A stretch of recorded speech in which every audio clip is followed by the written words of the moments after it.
Hallelujah, जय मसीह की। Praise the Lord. A very good morning. पिता परमेश्वर को धन्यवाद, एक नए दिन जो प्रभु यीशु मसीह में हमें दिया है। परमेश्वर की सिद्ध इच्छा के लिए हम हर दिन वचन को पढ़ के उसकी इच्छा को जानते जाएं और प्रभु यीशु मसीह की स्वरूप उनके समानता में हम बढ़ते जाएं और पवित्र आत्मा हमारी अगुवाई करे। अभी भी जब हम वचन को देखते हैं, परमेश्वर का आत्मा हमें परमेश्वर के ज्ञान में, हमें उसे समझने में हमारी सहायता करे, तो हम अपने आप को परमेश्वर के सामर्थी हाथों में दे देते हैं। प्रभु यीशु के नाम में आमीन। आइए हम वचन में जाएंगे। हम मत्ती की अंजील उसके 6 चैप्टर में है, 5th to 8th वर्सेस को हम देखेंगे, जहां यीशु मसीह अपने चेलों को प्रार्थना के बारे में शिक्षा दे रहे हैं। और वो कहते हैं, जब तू प्रार्थना करे तो कपटियों के समान ना हो, क्योंकि लोगों को दिखाने के लिए सभाओं में और सड़कों के मोड़ों पर खड़े होकर प्रार्थना करना उनको अच्छा लगता है। मैं तुमसे सच सच कहता हूं कि वे अपना प्रतिफल पा चुके। तो यीशु मसीह खुदा है, खुद खुदा है, और यीशु मसीह कहना चाह रहे हैं कि किस तरह से परमेश्वर जो है वो हमारे हृदय के हर एक इंटेंशंस को जानता है। परमेश्वर को पता है कि हम किस मोटिव के साथ कुछ भी कर रहे हैं। हम इंसानों को धोखा दे सकते हैं, इंसानों के सामने अच्छे बन सकते हैं, पर परमेश्वर से कुछ भी छिपा नहीं, वो हमारे हृदयों को जानता है। और यहाँ पे हम देखते हैं किस तरह से यीशु मसीह, जब हम गॉस्पल्स में पढ़ते हैं, तो वो जो फरीसी होते थे उनको हमेशा ही ताड़ना दिया करते थे कि वो जो है बाहर से उन्होंने एक बहुत ही जैसे बहुत ही गॉडली अपीयरेंस उन्होंने पहना होता है, लेकिन अंदर से जो उनका हृदय है वो परमेश्वर के साथ नहीं है। तो यहाँ भी यीशु मसीह उन्हीं की ओर इशारा करके कह रहे हैं कि किस तरह से जो कपटी मनुष्य है वो बाहर से तो अपने आप को अच्छा दिखाना चाहता है ताकि लोग जो हैं उनकी वाहवाही करें, लेकिन उनका जो अंदर से मन होता है वो सही नहीं होता परमेश्वर के साथ। लेकिन जब हम प्रार्थना में आते हैं तो हमारा जो इंटेंशन है वो राइट होना चाहिए, चाहे वो हम अपने लिए कुछ मांग रहे हैं, चाहे हम दूसरों के लिए मांग रहे हैं, पर हमारे हार्ट इंटेंशंस जो है वो सही होने चाहिए। और यीशु मसीह कहते हैं कि अगर ऐसे लोग प्रार्थना करते हैं लोगों को दिखाने के लिए, तो वो अपना प्रतिफल पा चुके। और ऐसे ही अगर हम लूका की अंजील उसके 18 चैप्टर में आए, वहां पर यीशु मसीह एक दृष्टांत के द्वारा भी इस बात को और ज्यादा बताते हैं। वो कहते हैं कि एक बार दो मनुष्य मंदिर में प्रार्थना करने के लिए गए, एक फरीसी था और दूसरा चुंगी लेने वाला। फरीसी खड़े होकर अपने मन में यूं प्रार्थना करने लगा कि हे परमेश्वर, मैं तेरा धन्यवाद करता हूं कि मैं और मनुष्यों की नाई अंधेर करने वाला, अन्यायी और व्यभिचारी नहीं, और ना ही इस चुंगी लेने वाले के समान हूं।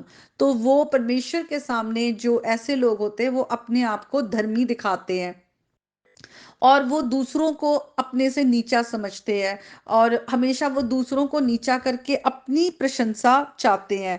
लेकिन यीशु मसीह कहते हैं कि ऐसे लोग जो हैं वो परमेश्वर के आगे वो उनकी जो राइट स्टैंडिंग नहीं है, और जो अपने आप को बड़ा करता है वो परमेश्वर के राज्य में छोटा किया जाएगा, क्योंकि परमेश्वर घमंडी लोगों को पसंद नहीं करते। तो पहली बात तो एक जो हमें इस प्रार्थना में जहाँ यीशु मसीह सिखा रहे हैं कि हमारी प्रार्थना कैसी होनी चाहिए, तो हमारी जो प्रार्थना है वो सेल्फ राइचियस नहीं होनी चाहिए। अपने आप को हम ऊंचा करके और बड़ा दिखाते हैं, लेकिन हमारे अंदर से जो हार्ट इंटेंशन है वो हमारे सही नहीं होते, तो ऐसी प्रार्थना को परमेश्वर पसंद नहीं करते।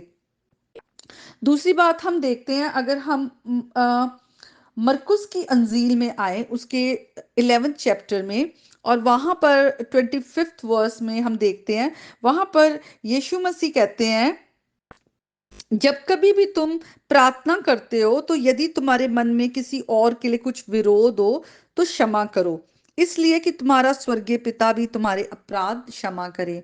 तो वही बात पहले हम ये ध्यान में रखें कि परमेश्वर हमारे मनों को जांचता है, परमेश्वर से कुछ भी छिपा नहीं हुआ, हम परमेश्वर के सामने बिल्कुल ओपन है। तो अगर हमारे हार्ट इंटेंशन राइट नहीं है, हमारे अंदर किसी के लिए कड़वाहट है, हमने अगर अपने भाई बहनों को और भाई बहन का मतलब ब्लड रिलेशन में नहीं नहीं, बल्कि हमारे आस पड़ोस हो सकते हैं, हमारी कलीसिया के भाई बहन हो सकते हैं, या किसी भी जो दूसरे इंसान के लिए अगर हमने अपने मन में कड़वाहट रखी है और परमेश्वर के आगे आते हैं और परमेश्वर से कुछ मांगते हैं और हम परमेश्वर से सोचते हैं कि परमेश्वर हम पर दया करे, अनुग्रह करे, तो ऐसी प्रार्थनाएं हमारी नहीं सुनी जाती। और लिखा है परमेश्वर भी तुम्हारे अपराध क्षमा नहीं करेगा, लेकिन अगर तुम दूसरे को माफ करते हो तो तुम्हारा परमेश्वर पिता भी तुम्हारे अपराध को क्षमा करेगा। तो दो चीजें हमने देखी कि हमें ध्यान रखना है, हम अपने हृदय में किसी के लिए भी कड़वाहट ना रखें, और हम अपने आप में धर्मी ना अपने आप को समझे, या ना दूसरों के सामने अपने आप को अच्छा दिखाएं। परमेश्वर के सामने सही होना ज्यादा जरूरी है। तीसरा है, हम देखते हैं कि हम अगर मत्ती की अंजील में आए और हम आगे उसे पढ़ते हैं, आगे वचन में क्या लिखा है। लिखा है, परंतु जब तू प्रार्थना करे तो अपनी कोठरी में जा और द्वार बंद करके अपने पिता से जो गुप्त में है प्रार्थना कर, और तब तेरा पिता जो गुप्त में है तुझे प्रतिफल देगा। तो हमारी जो प्रार्थना है वो परमेश्वर के साथ होनी चाहिए, राइट इंटेंशन के साथ होनी चाहिए। ऐसा नहीं कि हम हर बारी बंद करके ही अलग ही प्रार्थना करते हैं, वो बहुत जरूरी है, क्योंकि परमेश्वर के साथ हमारा राइट रिलेशनशिप होना पहले जरूरी है। लेकिन कई कई बार ऐसे भी होता है, हम लोगों के साथ मिलकर भी प्रार्थना करते हैं, उनके घरों में जाके प्रार्थना करनी पड़ती है, कलीसिया में हम मिलकर प्रार्थना करते हैं। मेन बात ये है कि हमारा मोटिव जो है, हमारे इंटेंशंस जो हैं वो राइट होने चाहिए, सही होने चाहिए परमेश्वर के साथ। और हम भूले ना कि परमेश्वर जिसने हमें बनाया है वो हमें अच्छे से जानता है, उससे हम बिल्कुल भी छिपे नहीं हुए।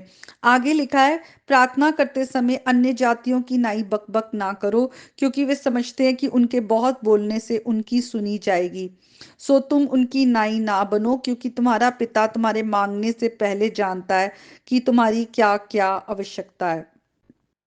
जब मैं इस वर्स को पढ़ती हूँ या इसे समझने की कोशिश करती हूँ, तो मेरे मेरे दिमाग में दो बातें आती है। एक तो जो वचन में लिखा हुआ है, अगर हम लास्ट में आए तो वहां पे लिखा हुआ है कि तुम चिंता ना करो कि हम क्या खाएंगे, क्या पिएंगे या क्या पहनेंगे, क्योंकि अन्य जाति इन सब वस्तुओं की खोज में रहते हैं। तुम्हारा पिता जानता है कि तुम्हें ये सब वस्तुएं चाहिए, इसलिए तुम उसके राज्य और धर्म की खोज करो तो सब वस्तुएं तुम्हें मिल जाएंगी। बहुत जरूरी है, कई बार हम जब प्रार्थना करते हैं तो हम अपनी इन्हीं जरूरतों के लिए, जो टेम्परल चीजें हैं, कि प्रभु हमारा खाना कैसे होगा, हम पहने क्या, हमारी जरूरतें, हमारी फाइनेंसेस, हमारी जॉब, हमारी हेल्थ, इन्हीं चीजों के लिए, टेम्पररी चीजों के लिए प्रार्थना करते हैं। पर परमेश्वर कहते हैं कि परमेश्वर को मालूम है, हम इन चीजों को मांगते हैं, पर सबसे ज्यादा जरूरी क्या है कि जो हमारी प्रार्थनाएं हैं वो परमेश्वर की इच्छा के अनुसार हो। हम परमेश्वर की इच्छा को जानने के लिए वचन को पढ़ना बहुत जरूरी है। बहुत बार लोग कहते हैं कि हम परमेश्वर की इच्छा को कैसे जाने, परमेश्वर की इच्छा को कैसे जाने। हम परमेश्वर की इच्छा को जानते जाएंगे जैसे जैसे हम वचन पढ़ते हैं। वचन जो है वो दीपक के समान हमारे पाँव को रोशनी देता है, किस रास्ते पर चलना है। तो जैसे जैसे वचन पढ़ेंगे, वो जो परमेश्वर की रोशनी में जो परमेश्वर की गुप्त बातें हैं वो रिवील होती हैं, खुलती जाती हैं।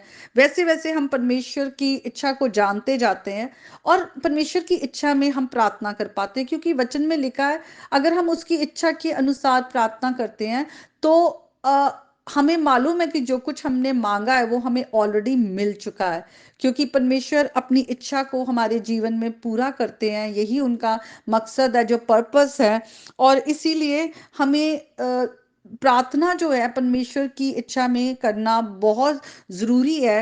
और दूसरी चीजों के लिए प्रार्थना करें, पर जो सबसे जरूरी है, जो इटर्नल चीजें हैं, हमेशा के लिए है, उन चीजों को हम जो है इम्पोर्टेंस दें। हमारा परमेश्वर के साथ रिलेशनशिप, दूसरों के साथ जो हमारा रिलेशनशिप है, सोल्स को कैसे बचाना है, परमेश्वर के साथ मेल मिलाप कराना है।